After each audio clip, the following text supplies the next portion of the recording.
She brought her lover into my smart home. I turned it into the smartest revenge they'll ever see. I always thought my marriage would end with a whimper. Instead, it started with a text message that made my blood run cold. Don't come home tonight. I need the apartment. Don't ask why. My name is Mark Kessler, and I'm a 41-year-old software engineer who thought he knew his wife. Turns out I didn't know mess. Dana had been acting strange for weeks. The wellness influencer who used to document every green smoothie and yoga pose had become secretive about her phone, her schedule, her entire existence. She'd started working out more, buying expensive lingerie I never saw her wear, and talking constantly about her new golf coach, Trent Wallace. I should have seen it coming. Hell, maybe I did see it coming and just refused to believe it. But sitting in my Honda Civic outside our upscale Chicago condo building at 9 p.m. on a Tuesday, staring at that text message, the pieces finally clicked together like a puzzle made of broken glass. Don't ask why.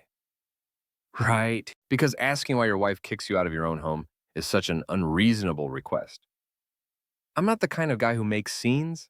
I'm the guy who fixes problems quietly, methodically, with the same precision I use to debug code.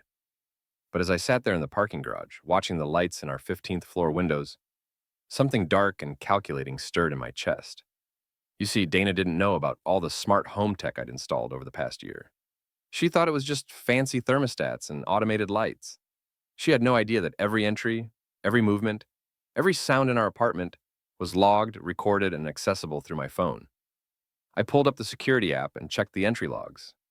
Sure enough, at 7:43 p.m., Dana had entered with her key card. At 7:47 p.m., a second card had been used, a guest pass I'd given her months ago for emergencies. My hands shook as I accessed the camera feeds. What I saw made my stomach drop and my rage spike simultaneously. There was my wife of 12 years, without clothes as the day she was born, straddling Trent Wallace on our Italian leather couch. The same couch we'd saved up for 3 years to buy. The same couch where we'd watched movies, eaten takeout, and made plans for a future that was apparently already dead. Trent was everything I wasn't. 6'2", muscled like a Greek statue, with the kind of cocky smile that screamed, "I take what I want." He was also married to Lisa Wallace, a sweet accountant who brought us Christmas cookies every year and always asked about my work with genuine interest. I watched for exactly 37 seconds before I had to look away. But I'd seen enough, more than enough. The betrayal cut deep, but what really pissed me off was the arrogance. The sheer having Zek's audacity of doing this in our home, on our furniture, while texting me like I was some inconvenient roommate who needed to make himself scarce. Dana wanted me gone for the night? Fine. But she was about to learn that when you mess with a software engineer, you'd better be prepared for some very sophisticated consequences. I scrolled through my smart home controls until I found the custom program I'd installed last winter, something I'd jokingly called extreme humidification. It was designed to combat Chicago's dry winter air, but I'd modified it far beyond its original purpose. With the right settings, it could fill our apartment with a thick, colored mist that would stick to everything and everyone inside. My finger hovered over the activation button. Once I pressed it, there would be no going back. This wasn't just about catching them in the act. This was about making a statement that would echo through our entire social circle.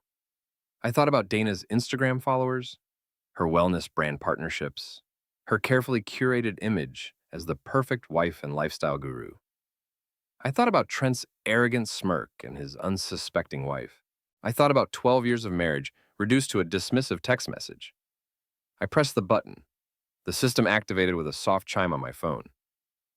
Within 60 seconds, every smart humidifier, every modified air vent, every hidden dispenser I'd installed would begin releasing a thick, bright green mist, infused with washable but highly visible dye.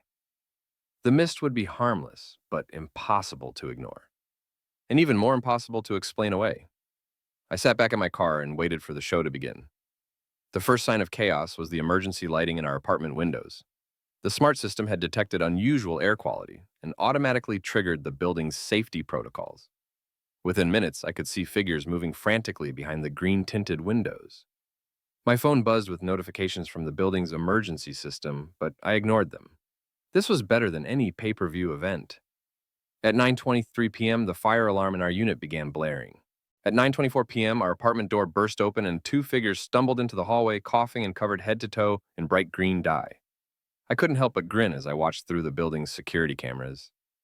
Dana and Trent looked like they'd been dunked in radioactive jello. The dye clung to their skin, their hair, every inch of their without clothes bodies. Dana was trying to cover herself with what looked like a throw pillow, while Trent was hopping around on one foot, apparently having stepped on something sharp in his panicked escape. Mrs. Applebaum from 15C was the first neighbor to emerge, her phone already recording. "Oh my God," I could hear her saying through the security feed. "Dana, is that you? What happened?" More doors open. Mr. Dorsey, the retired cop from 15B, stepped out in his bathrobe. Ms. Lee from 15D appeared with her own phone, and I could see her trying not to laugh. Within minutes, half the floor was in the hallway, all staring at my green-dyed wife and her equally green lover. Dana was trying to explain, but between the coughing and the humiliation, her words came out as incoherent stammering. "There was... there... something wrong with..." "Ma'am," Mr. Dorsey said with the kind of professional calm that only comes from decades of dealing with ridiculous situations. "Are you injured? Do you need medical attention?" "No, we were..."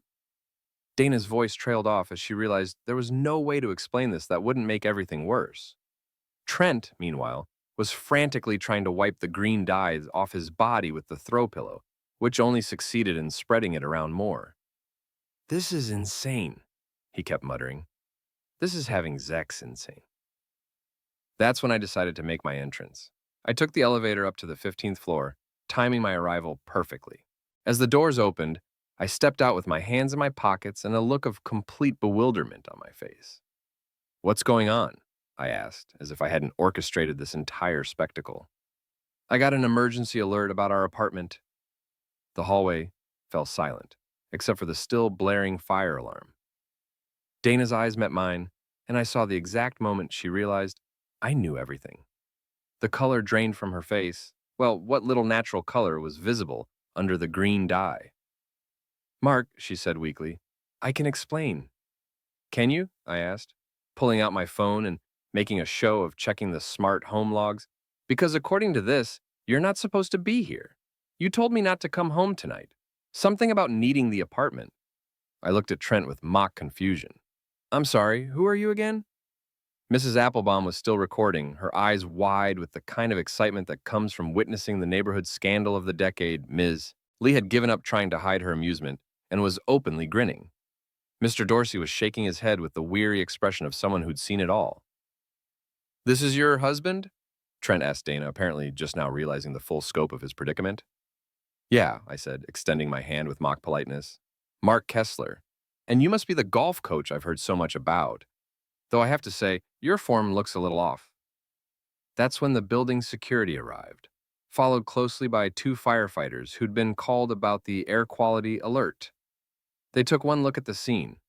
Two without clothes, green-dyed adults standing in a hallway full of recording neighbors, and I could see them struggling to maintain their professional composure. "Sir," one of the firefighters said to me, "we need to inspect your apartment for the source of the contamination." "Of course," I said, pulling out my keys. Though I should warn you, I've been experimenting with some new humidification technology. It's completely harmless, but it can be a bit dramatic if the settings get accidentally triggered. I unlocked the apartment door and green mist billowed out into the hallway. The firefighters peered inside with their flashlights, seeing our living room coated in green dye, clothes scattered everywhere, and the obvious signs of what had been happening before my little science experiment began. "Accidentally triggered?" Dana said, her voice rising with a mixture of humiliation and rage. "You did this on purpose." "Did what on purpose?" I asked innocently. "I wasn't even here. You told me not to come home, remember?" The firefighter emerged from the apartment shaking his head. "The air's clear now, but you're going to need a serious cleaning crew." "What exactly were you experimenting with?" "Just some modifications to combat dry air," I said. "I'm a software engineer. I like to tinker. Though I'm still not sure how it got activated. The system should only trigger automatically if it detects unusual activity levels." Ms. Lee snorted with laughter at that, and even Mr. Dorsey cracked a smile. Dana wrapped the throw pillow around herself more tightly and glared at me with pure hatred. "You coward," she hissed. "Now, honey," I said with mock concern, Is that any way to talk to your husband, especially in front of all our neighbors? Mrs. Applebaum was practically vibrating with excitement as she continued recording. I knew this footage would be all over the building's group chat within minutes, and from there, it would spread like wildfire through our entire social circle. Trent finally found his voice. "This is harassment," he said, pointing at me with a green-stained finger. "You can't just—" "Can't just what?" I interrupted. "Improve the air quality in my own apartment? I'm sorry if my home's environmental systems interfered with your golf lesson." The firefighters were packing up their equipment, satisfied that there was no actual emergency. The security guards were trying to disperse the crowd of neighbors, though most were reluctant to leave such prime entertainment. "Ma'am," one of the guards said to Dana, "do you need us to call someone, a friend maybe, who could bring you some clothes?" Dana's face crumpled as the full reality of her situation hit her. She was standing without clothes in a hallway full of neighbors and strangers, covered in green dye, with no way to explain what had happened that wouldn't make her look like exactly what she was: a cheating wife who'd been caught in the most humiliating way possible. "I need to get cleaned up," she said quietly. "Well," I said, checking my phone again, "the apartment's going to need some serious ventilation before it's habitable again. Might be a few hours. Maybe you should call one of your friends to pick you up." The look she gave me could have melted steel, but I just smiled and shrugged. "I'll be staying at my sister's tonight," I announced to the crowd. Until the air clears." As I walked back toward the elevator, I heard Mrs. Applebaum stage whisper to Ms. Lee, "Did you see how calm he was? Like he knew exactly what was going to happen." The elevator doors closed on the scene of Dana and Trent still standing in the hallway, green and humiliated, while neighbors continued to emerge from their apartments to see what all the commotion was about. My phone was already buzzing with messages from the building's group chat. Photos and videos were being shared, speculation was running wild, and my wife's carefully constructed image was crumbling in real time. But this was just the beginning. Dana wanted to play games? Fine. I'd show her what happened when you challenged someone who understood the rules of the digital age better than she ever would. The war had begun, and I was just getting started. By the time I reached my sister Jamie's apartment across town, the footage had already gone viral within our social circle. My phone was buzzing nonstop with calls, texts, and social media notifications. Jamie opened the door before I could knock, her laptop balanced in one hand and a wine glass in the other. At 38, my sister was everything Dana pretended to be: successful, confident, and genuinely funny. She also had zero tolerance for nonsense, which made her the perfect ally for what was coming next. "Holy mess, Mark," she said, stepping aside to let me in. "Please tell me you saw the building's group chat. Mrs. Applebaum is having the time of her life." I collapsed onto her couch and pulled out my phone. The building chat was exploding with messages, photos, and increasingly wild theories about what had happened. But it was the private messages that really caught my attention. Lisa Wallace had texted me directly, "Mark, I just saw the videos. We need to talk, now." "Trent's wife?" Jamie asked, reading over my shoulder. "Yeah, and she sounds pissed." "Good, she should be. What's your next move?" I'd been thinking about that during the drive over. Dana and Trent had humiliated me, but more than that, they'd underestimated me. They thought I was just some boring software engineer who'd roll over and accept whatever scraps of respect they threw my way. They were about to learn how wrong they were. "First, I need to document everything," I said, opening my laptop. "Screenshots, recordings, financial records. If Dana wants to play dirty, I'm going to make sure I have every piece of evidence I need." "Evidence for what?" "Divorce proceedings, for starters. But also," I paused, a plan beginning to form in my mind. "Dana's built her entire brand around being the perfect wife and wellness guru. Her Instagram has 50,000 followers. She has sponsorship deals with 3 different supplement companies, and she's been working on a book deal about mindful marriage." Jamie's eyes lit up with understanding. "And now there's video evidence of her cheating with a married man in your living room." "Exactly. But I'm not just going to leak the footage and call it a day. That's amateur hour. I'm going to systematically dismantle everything she's built, piece by piece, using her own tools against her." My phone buzzed with another message from Lisa Wallace. "I'm coming over. Jamie's address is in the building directory, right? I'll be there in 20 minutes. "She's coming here?" Jamie asked. "Apparently, this should be interesting." While we waited, I started gathering evidence. The smart home system had recorded everything, Not just the video footage, but audio recordings, entry logs, even data about unusual activity patterns over the past few months. Dana had been bringing Trent to our apartment regularly, always on days when I was supposed to be working late or out of town. "Look at this," I said, showing Jamie the logs. "They've been doing this for at least 2 months. Always the same pattern. She tells me not to come home. He arrives 30 minutes later. They stay for 2 to 3 hours. Premeditated cheating," Jamie said grimly. "That's going to look great in divorce court." 23 minutes later, Lisa Wallace knocked on Jamie's door. I'd met her dozens of times at neighborhood events and building parties, but I'd never seen her like this. Her usually perfect hair was disheveled, her makeup was smeared from crying, and her hands were shaking with rage. "I saw the videos," she said without preamble. "All of them, Mrs. Chen from the 12th floor sent them to me because she thought I should know." "Lisa, I'm sorry you had to find out this way." "Don't," she interrupted. Don't apologize. You're not the one who should be apologizing." She sat down heavily on Jamie's couch. "How long have you known?" "I suspected for a few weeks. I confirmed it tonight." "And the green dye thing?" I couldn't help but smile. That was a little technological revenge. Completely harmless, but very visible. For the first time since she'd arrived, Lisa cracked a smile. "It was brilliant. Absolutely brilliant.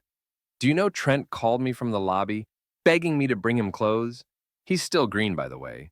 That stuff doesn't wash off easily. It's designed to be washable, but it takes several attempts with the right kind of soap," I said. "He'll be green for at least a day or two." "Good." Lisa's expression hardened again. "I want to help you destroy them." Jamie raised an eyebrow. "Destroy them how?"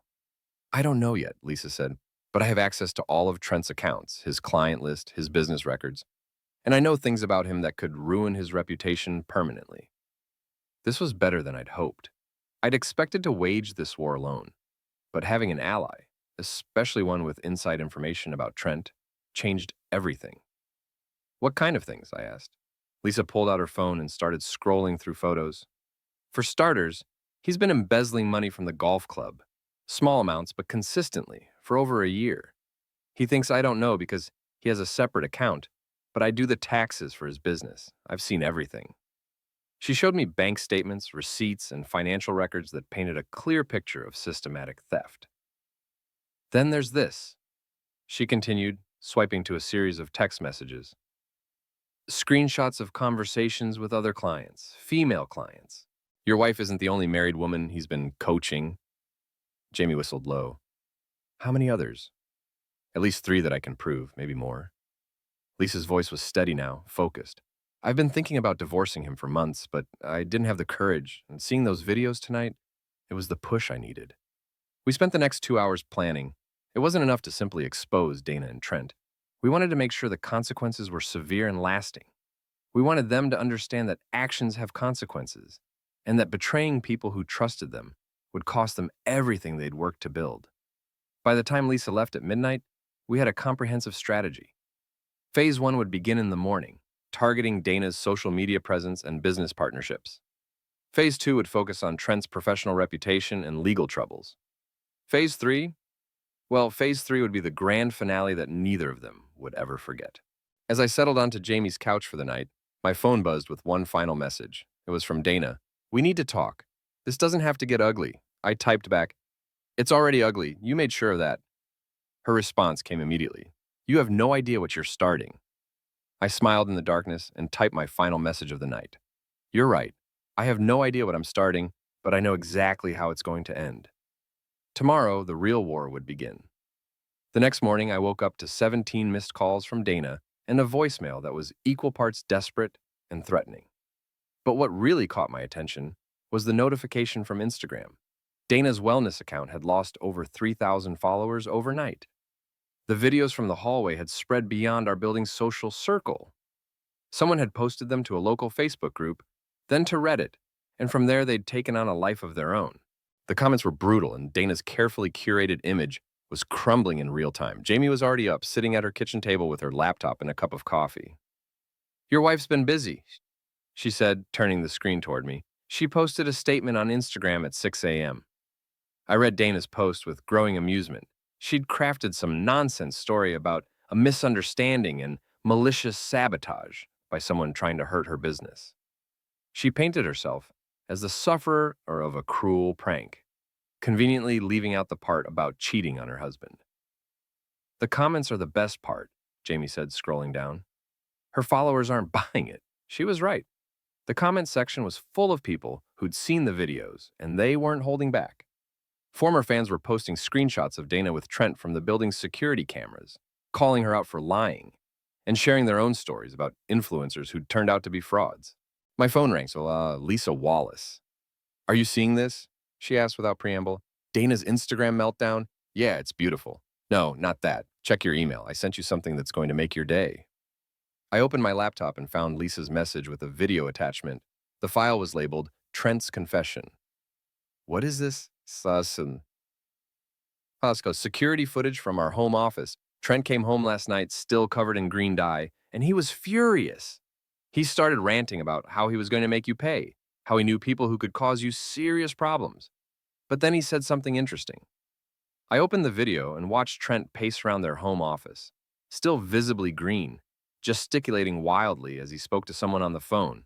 The best part is at the 2-minute mark, Lisa said. I fast-forwarded and listened as Trent's voice became clear. Doesn't matter what his wife wants. We've been planning this for months. Dana's going to file for divorce, claim he's abusive, and we'll split everything 50-50. The guy's a having Zex pushover. He'll never see it coming. My blood ran cold. This wasn't just about an affair. They'd been planning to destroy me financially and legally, using false mistreat allegations to ensure Dana got everything in the divorce. There's more, Lisa continued. Keep watching. The video continued with Trent detailing their plan. Dana would document fake injuries, claim I'd been controlling and violent, and use her social media platform to paint herself as a survivor leaving an abusive marriage.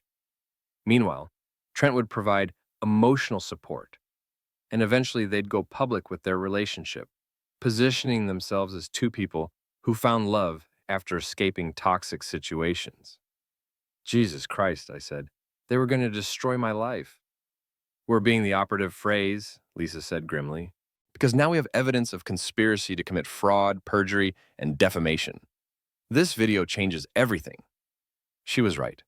What had started as revenge for cheating had just become something much more serious. Dana and Trent hadn't just betrayed their spouses.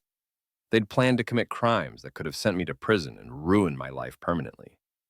I'm forwarding this to my lawyer, I said, and I think it's time to move to phase 2 of our plan. Already ahead of you, Lisa said. I called the golf club this morning and requested a meeting with the board of directors. I'm presenting evidence of Trent's embezzlement at 2 p.m. today. And I've been busy too, Jamie added, looking up from her laptop. Remember how Dana has those sponsorship deals with supplement companies? I did some research on their social media policies. Turns out they have very strict morality clauses. She showed me the contracts she'd found through some creative internet searching. Each of Dana's 3 major sponsors required their influencers to maintain a wholesome public image and could terminate partnerships immediately if the influencer was involved in any scandal that reflected poorly on the brand. I've already sent them the videos and screenshots, Jamie continued, along with a detailed timeline of Dana's affair and her attempts to cover it up with lies. By noon, the dominoes were falling faster than I could track. Dana's first sponsorship deal was terminated via a public statement on the company's social media accounts. The second company followed an hour later. By 2 p.m., all 3 of her major partnerships were gone, along with the steady income they'd provided. But Dana wasn't going down without a fight. At 2:47 p.m., she showed up at Jamie's apartment with 2 of her friends, Chloe and Sam, both fellow influencers who'd been part of her inner circle for years. I watched through the peephole as they stood in the hallway, clearly preparing for some kind of confrontation. Mark, Dana called through the door. I know you're in there. We need to talk. I opened the door, but didn't invite them in. Dana had cleaned off most of the green dye, but there were still traces of it in her hair and under her fingernails. Her friends flanked her like bodyguards, though they both looked uncomfortable. What do you want, Dana? I want you to stop this insanity, she said, her voice tight with controlled anger. Delete the videos. Call off whatever campaign you're running against me, and we can handle this like adults. Handle what like adults? Your affair? Your plan to falsely accuse me of mistreat? Which part exactly should we handle like adults? Chloe and Sam exchanged glances. Clearly, Dana hadn't told them about the more serious aspects of her scheme. I don't know what you think you heard, Dana began. I heard Trent confessing to conspiracy to commit fraud, I interrupted, on video. Would you like me to play it for your friends here? The color drained from Dana's face. You're bluffing. I pulled out my phone and started the video. Trent's voice filled the hallway. Dana's going to file for divorce, claim he's abusive, and we'll split everything 50-50. Sam took a step back from Dana, her expression shifting from supportive to horrified. Dana, what the hell is he talking about? It's not what it sounds like, Dana said quickly. He's taken things out of context. Context? Chloe interrupted. What context makes planning to falsely accuse someone of mistreat okay? This was better than I'd hoped. Dana's own friends were turning against her as they realized the scope of what she'd planned to do. You were going to destroy him, Sam said, her voice full of disgust. Not just divorce him, destroy his entire life with lies. And for what? Chloe added, so you could run off with some golf instructor who's been stealing money from his employer? Dana's carefully constructed facade was crumbling. You don't understand, she said desperately.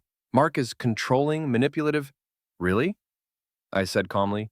Then explain why you needed to plan fake mistreat allegations. If I was actually abusive, wouldn't you have real evidence? The hallway fell silent, except for the sound of Dana's increasingly frantic breathing. I trusted you, Sam said quietly. We all trusted you, and you were planning to commit crimes. I'm done, Chloe announced, pulling out her phone. I'm not being associated with this. She started typing rapidly. I'm posting a statement distancing myself from you and your actions. Me too, Sam said. This is insane, Dana. You need help. As her friends walked away, Dana turned back to me with pure hatred in her eyes. This isn't over, she said. You're right, I replied. It's not over, but it's about to be. I closed the door and leaned against it, and listening as Dana's footsteps retreated down the hallway. My phone was already buzzing with notifications. Chloe and Sam were making good on their promises to publicly distance themselves from Dana, and their statements were being shared rapidly across social media. But the best news came from Lisa at 4:15 p.m. Trent's been fired, and the golf club is pressing charges for embezzlement. He's also been banned from every golf course in the city. The war was almost over, but I had one final move to make, something that would ensure Dana and Trent understood the full consequences of their actions. And that would give me the closure I needed. It was time for the grand finale. 3 days later, I was ready to execute the final phase of my plan. Dana had been staying with her mother, posting increasingly desperate content on social media trying to salvage her reputation. Trent was facing criminal charges and had been abandoned by most of his clients. But I wasn't satisfied yet. They'd planned to destroy my life with lies. They deserved something special in return. The opportunity came when Dana announced on Instagram that she was hosting a truth and healing livestream to address the lies and set the record straight. She'd scheduled it for Friday evening at 7 p.m., promising to reveal the real story behind the videos and clear her name once and for all. Perfect. I spent the week preparing with the kind of meticulous attention to detail that had made me successful in my career. Lisa provided additional evidence of Trent's crimes and affairs. Jamie helped me compile a comprehensive timeline of Dana's deceptions. And I reached out to a few other people who'd been hurt by Dana and Trent's actions over the years. By Friday afternoon, I had everything I needed. Dana's live stream began exactly on time, with her sitting in her mother's living room, looking appropriately contrite and vulnerable. She'd clearly spent time crafting her appearance, minimal makeup to suggest authenticity, a simple sweater to convey humility, soft lighting to create the right mood. Thank you all for joining me tonight, she began, her voice carefully modulated to suggest both strength and fragility. I know there's been a lot of confusion and misinformation circulating about my personal life, and I felt it was important to address these issues directly. I was watching from Jamie's couch, laptop open, waiting for the right moment. The live stream had attracted about 2,000 viewers, mostly people hoping for drama rather than genuine supporters. First, I want to acknowledge that my marriage to Mark has been troubled for some time, Dana continued. Without going into inappropriate detail, I want to say that I've been dealing with a very difficult and controlling situation at home. The comments section was already skeptical. Too many people had seen the evidence of her affair and her lies. The videos you've seen were taken without my knowledge or consent, during a moment of vulnerability when I was seeking comfort from a friend, during a particularly difficult time in my marriage. That was my cue. I opened my laptop and began uploading files to a public folder I'd created specifically for this moment. Video evidence, audio recordings, financial records, text message screenshots, everything I'd compiled over the past week. Then I posted a single comment on her live stream. The evidence tells a different story. See for yourself. Link. Within seconds, other viewers were clicking the link and discovering the truth. The comment section exploded. Holy mess. There's audio of her planning fake mistreat allegations. She's been cheating for months. Look at these entry logs. Her boyfriend stole money from the golf club. Dana's composure began to crack as she realized what was happening. She tried to continue her prepared speech, but the comments were coming too fast and too brutally for her to ignore. I can see that some people are trying to spread more lies and manipulate evidence, she said, her voice rising slightly. But I want to focus on healing and moving forward. Dana! The voice came from off camera, and suddenly Trent burst into frame. He was clearly drunk, his face still slightly green around the edges, and he was furious. What the Zex are you doing? He demanded. We agreed to lay low. The livestream viewers were loving this unexpected drama. The comment count was climbing rapidly as people shared the link with friends. Trent, not now, Dana hissed, trying to push him out of frame. Not now? I'm facing criminal charges because of your husband's having Zek's revenge scheme, and you're on here making it worse. This was better than anything I could have planned. They were destroying themselves in real time, in front of thousands of witnesses. You said you could handle him, Trent continued, oblivious to the live stream. You said he was weak, that he'd never fight back. Well, congratulations, Dana. Your weak husband just destroyed both our lives. The comments were brutal. Is this really happening? She's been lying this whole time. They deserve each other. That green dye was genius. Dana was frantically trying to end the live stream, but in her panic, she couldn't find the right button. Trent was still ranting or revealing more details about their plan with each word.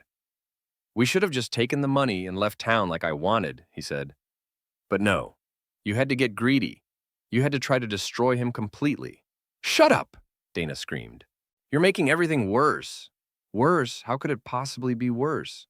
I've lost my job, my reputation, my clients. My wife is divorcing me and taking everything. The golf club is pressing charges. I'm had Zex, Dana. We're both had Zex. Finally, Dana managed to end the live stream, but it was too late. The damage was done. Screen recordings of the stream were already being uploaded to YouTube, Twitter, and Reddit. The audio of Trent's confession was being shared across social media platforms. My phone rang. It was Lisa, and she was laughing. Did you see that? She asked. They just confessed to everything in front of 3,000 people. It was beautiful, I said. Absolutely beautiful. The best part is that my divorce lawyer was watching. He says this makes everything much simpler. Trent just admitted to fraud and conspiracy on a public live stream. Over the next few hours, the fallout was swift and decisive. The live stream video went viral, accumulating hundreds of thousands of views. News outlets picked up the story. Legal experts weighed in on the implications of confessing to crimes on social media. Dana's remaining social media accounts were flooded with comments calling her out for her lies and manipulation. Her follower count plummeted. The few friends who'd stood by her through the initial scandal finally abandoned her. Trent's situation was even worse. The livestream confession had provided prosecutors with additional evidence for his embezzlement case. Several of his former clients came forward with their own stories of inappropriate behavior. His reputation was destroyed beyond any possibility of recovery. At 11:47 p.m., I received a final text message from Dana. I hope you're happy. You've destroyed everything. I typed back, no, Dana, you destroyed everything. I just made sure everyone could see it. She didn't respond. The next morning, I woke up to news that Dana and Trent had left town together, reportedly heading to her aunt's house in Arizona. They'd lost everything. Their reputations, their careers, their relationships, their financial security.